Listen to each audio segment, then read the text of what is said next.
What's happening, YouTube? Jonathan Pariente, The Education 10 here, coming at you guys with another video. First, want to wish everybody a happy new year. It's my first video of 2018, and a lot of goals, a lot of aspirations that I would like to achieve.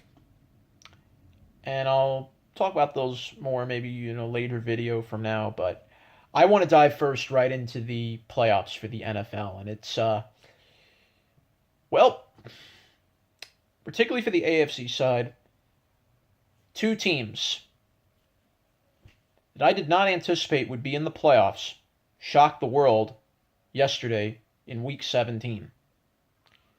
The Buffalo Bills and the Tennessee Titans. And I want to start first with the Buffalo Bills. It's been 17 long years, which was the longest playoff drought for any North American team to make the playoffs. Buffalo had missed out 17 long years. They finally made it in. They got in with a win. They needed a Ravens loss, which is what happened and how the cards all lined up. So the Ravens miss out on the playoffs after they blew a 4th and 12 play that could have sealed the game for Baltimore, and instead they will be sitting on the outside, missing their 4th playoff in 5 years. And you know what? You got to give credit in the world to the Buffalo Bills. All the credit to them.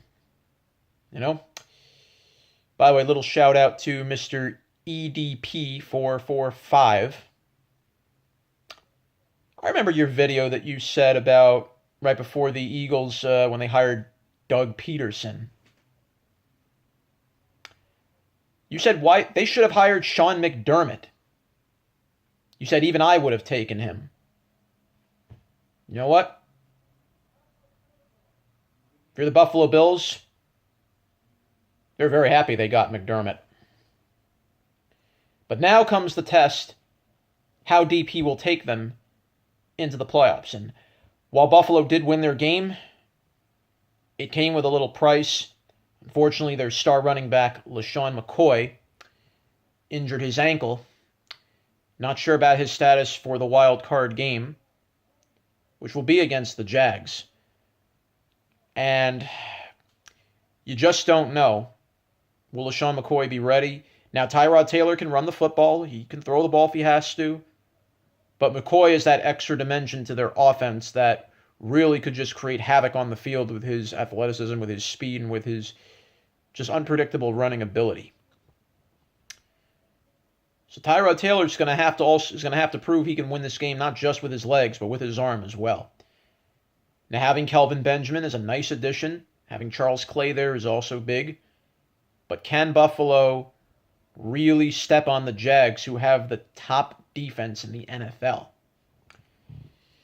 That will be a very, very interesting test, and will be something looking forward to seeing. So Buffalo, congratulations to Tyrod Taylor, to Sean McDermott, this entire Bills team that nobody gave a chance to. But finally, a new AFC East team emerged. Not the Dolphins, once again, unfortunately. The Jets still have to wait a little bit longer. It's okay. And of course, New England has always clinched the AFC East and home field advantage. So New England will be the number 1 seed. The Pittsburgh Steelers, one without 3 of their star players playing, without Big Ben, without Bell, and of course without Antonio Brown. But they found a way to beat the Browns, who remain winless. But we'll see where the Browns go. It's tough. I mean, they retained Hugh Jackson. I think that's good. You can't just get rid of a guy after 2 years because you've won 1 game.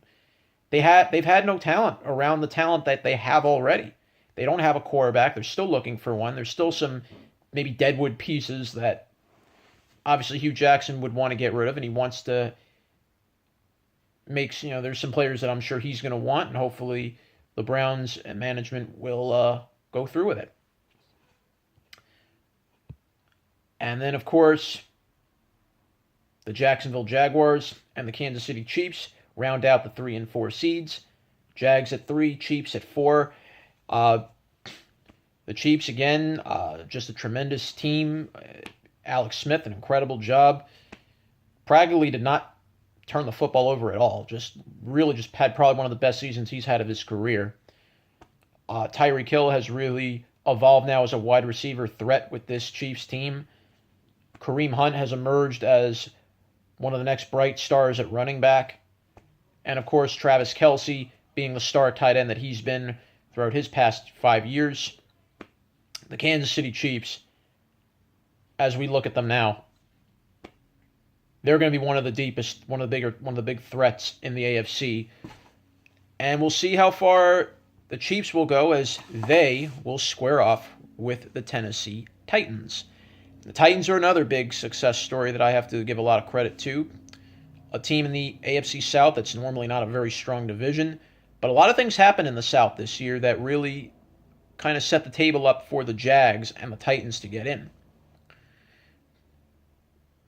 The Texans found their star quarterback. That's something to keep an eye out for next year.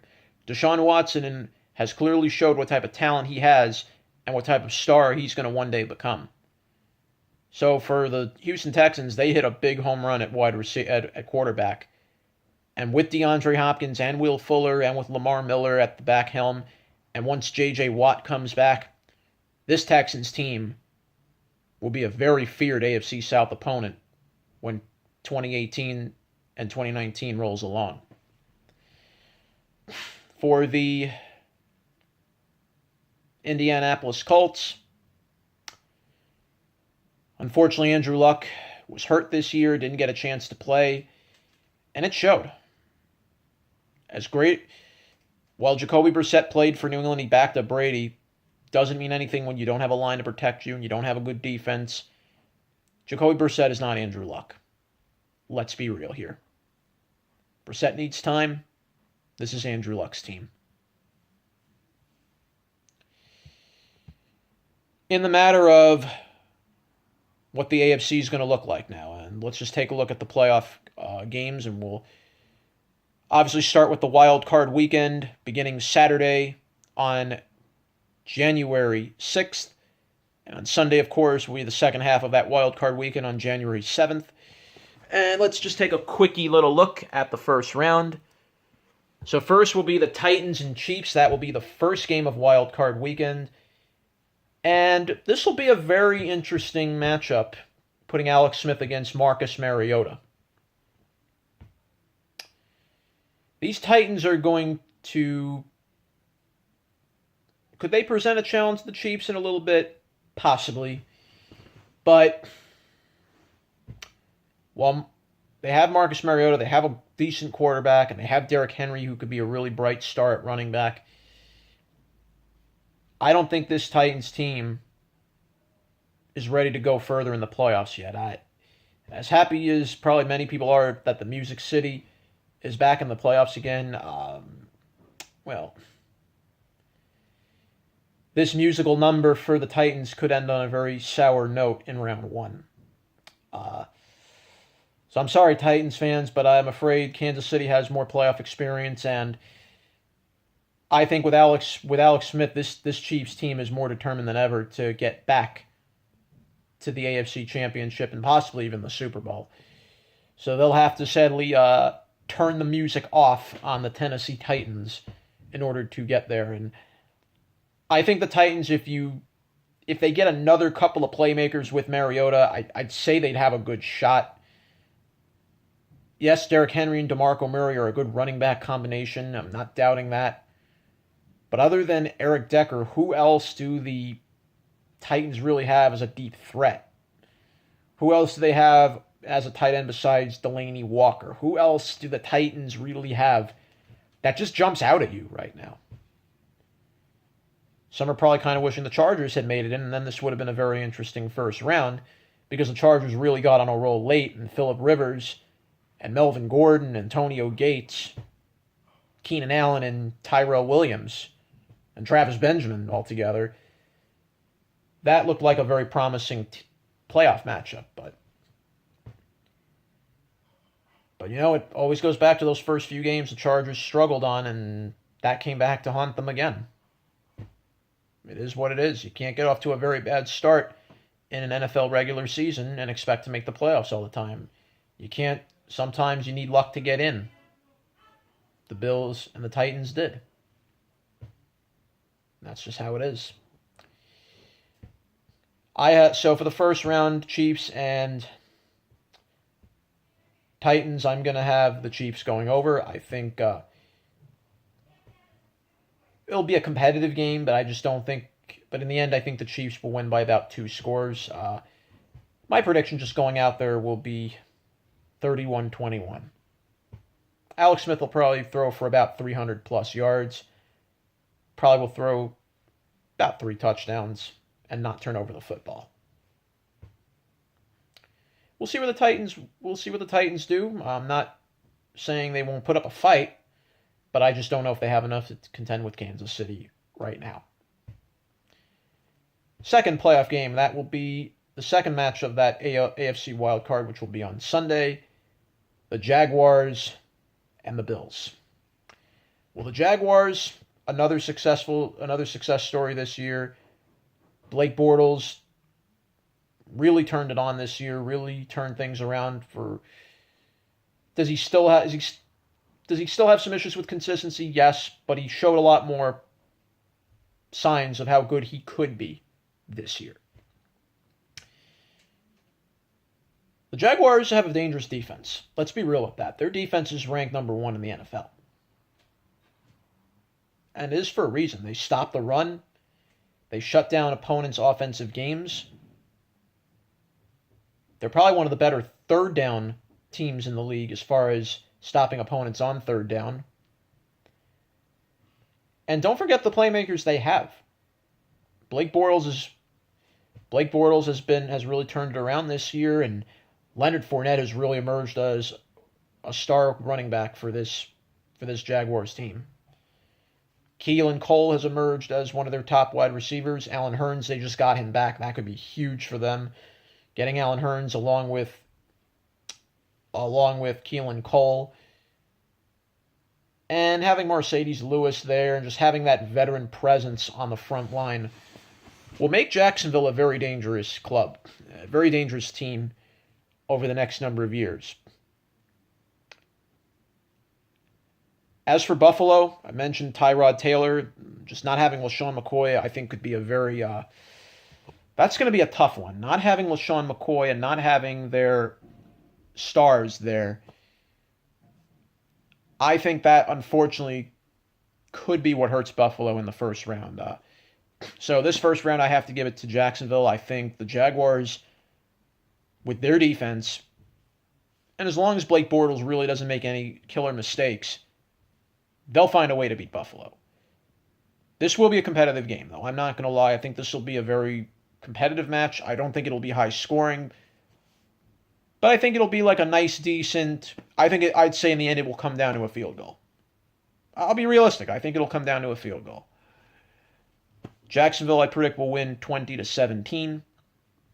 And, of course, the winners of these games I mentioned, so if the Chiefs win and the Jaguars win, they would take on the Patriots and the Steelers in the divisional playoff game. And I think that should be a very fun matchup. Will be interesting to see if it's Jags-Patriots. I'd like to see how they'll contend with Brady. I'd like to see how they will stand up to Brady and really try to slow down the Patriot offense, which I think is always a dangerous challenge. And everybody, I'm sure, is already predicting, New England's probably got the easiest regular season schedule as far as the playoffs are set. New England's already probably licking their chops. They're thinking, the Titans, the Bills, they're like just a piece of fried chicken they can just chew up and spit up, and who cares?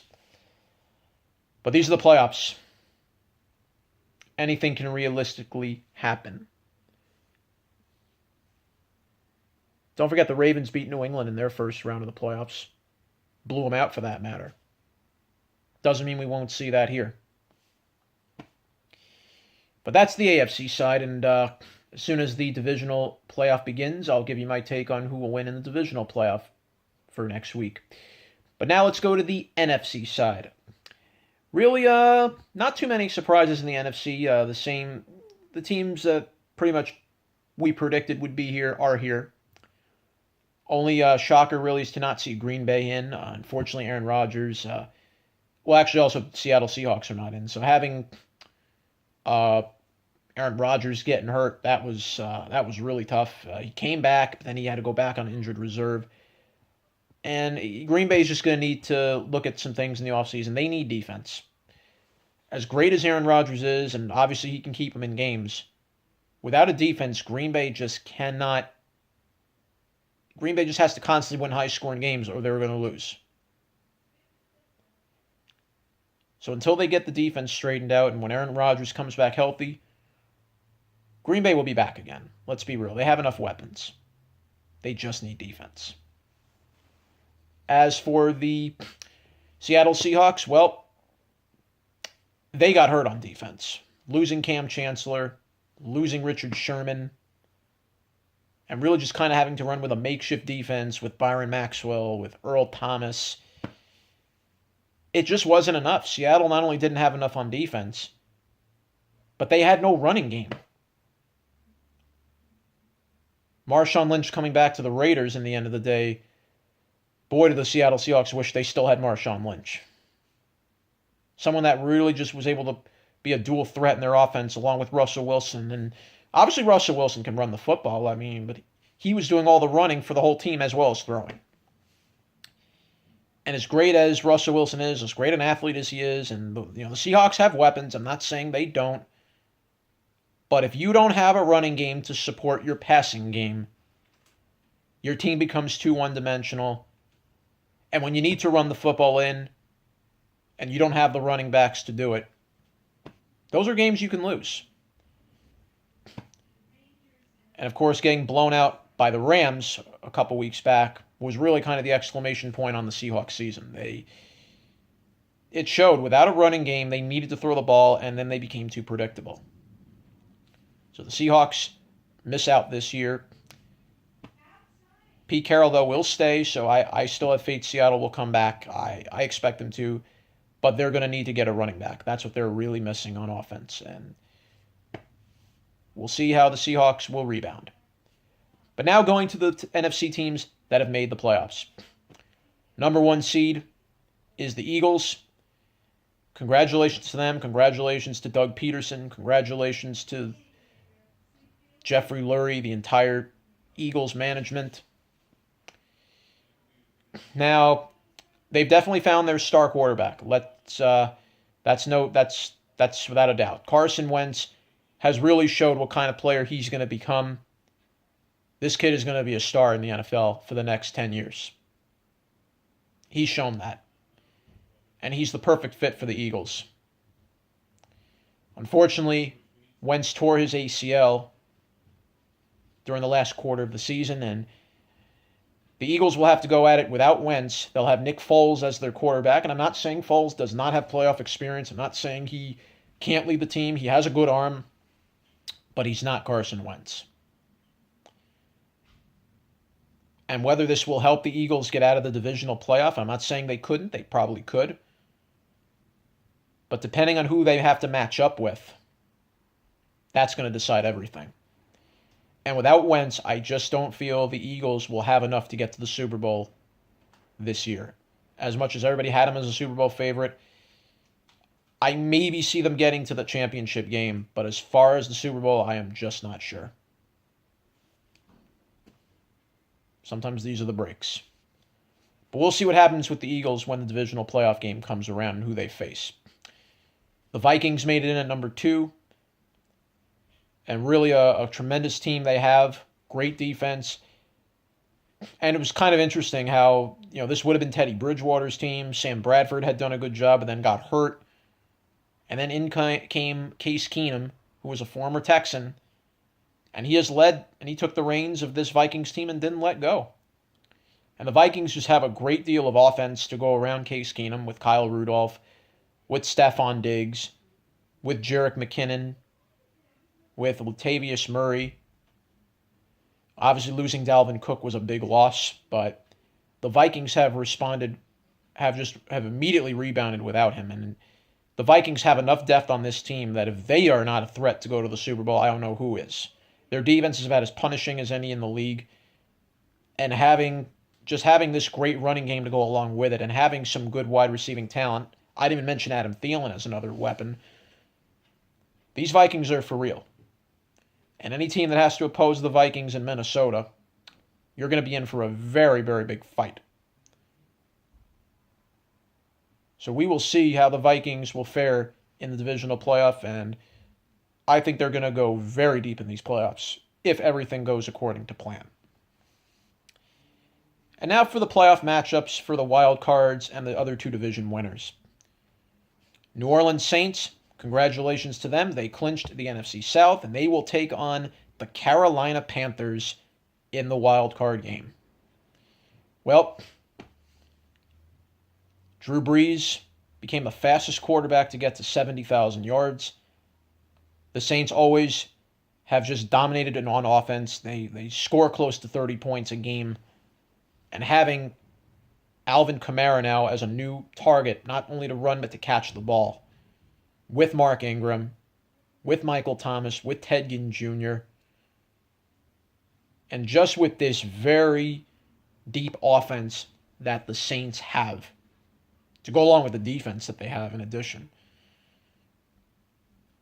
New Orleans is going to be a very scary team for a wild card, to play in the wild card game.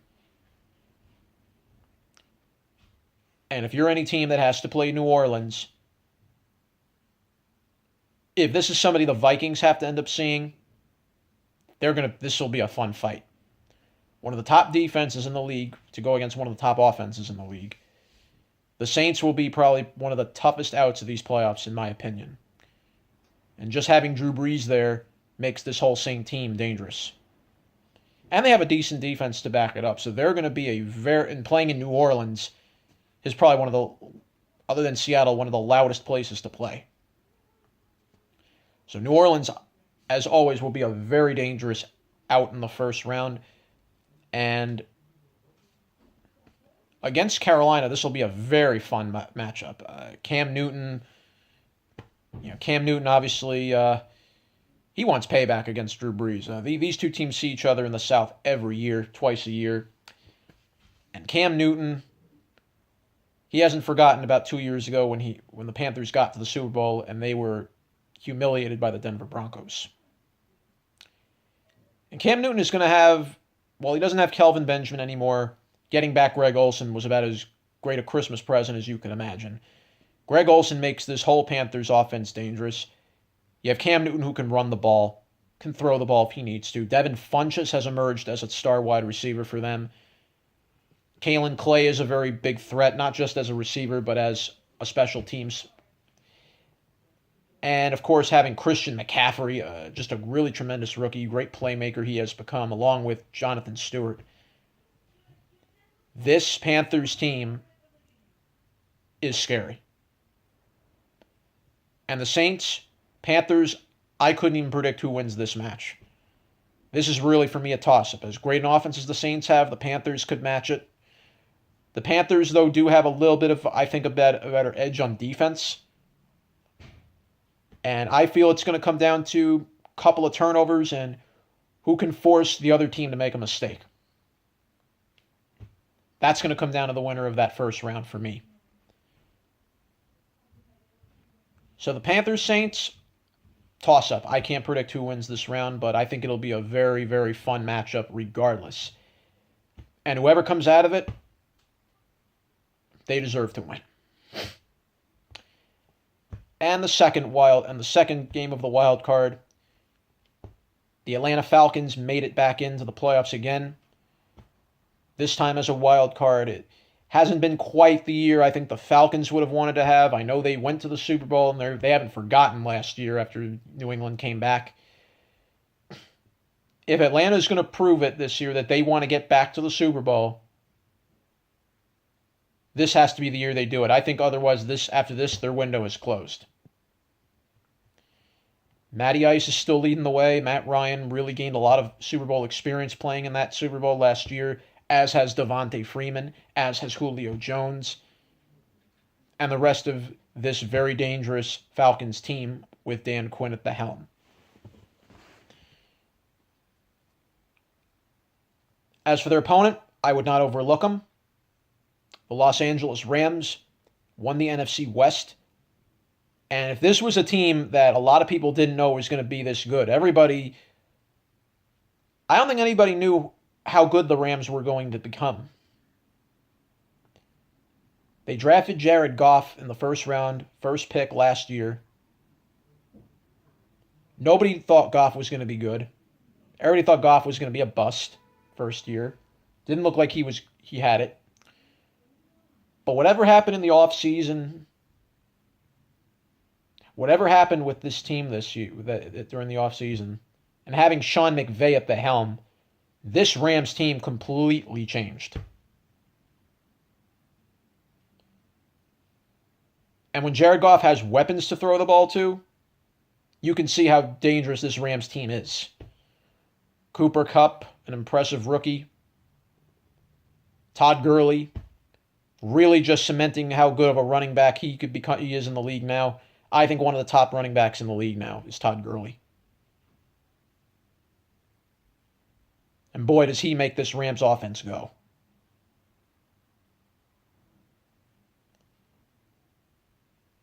So if I am the Falcons, I would not take the Rams light. If Matt Ryan cannot get his offense going, and that's really what hurts the Falcons, if their offense does not get going, the Rams are going to find a way to beat them. They have enough defense to stop the Falcons if need be. As far as who wins this matchup, I'm actually going to go with an upset, and I'm going to say the Rams find a way to win. Believe it or not, I think the Rams could find a way to shock the NFL world. I have a feeling that this team has so much potential of how deep they can go. I'd see them going to at least a divisional playoff, if anything. I just feel the Falcons have still not recovered from that Super Bowl last year. Sometimes you only get one shot to make it. And when you blow that chance, it affects you next year. And if that window closes this year, it will not open again for the Falcons for many more years to come. Just look at what happened to Seattle. Yeah, they won the Super Bowl the first go-around when they beat the Broncos. But then look what happened when they faced New England the next year. And they decided to throw from the goal line instead of run. Have the Seahawks been back to the Super Bowl since? No. Have they been the same team since? No. So I think if you're the Falcons, if you don't win tomorrow, if you don't win next week, if you don't beat the Rams, changes are coming.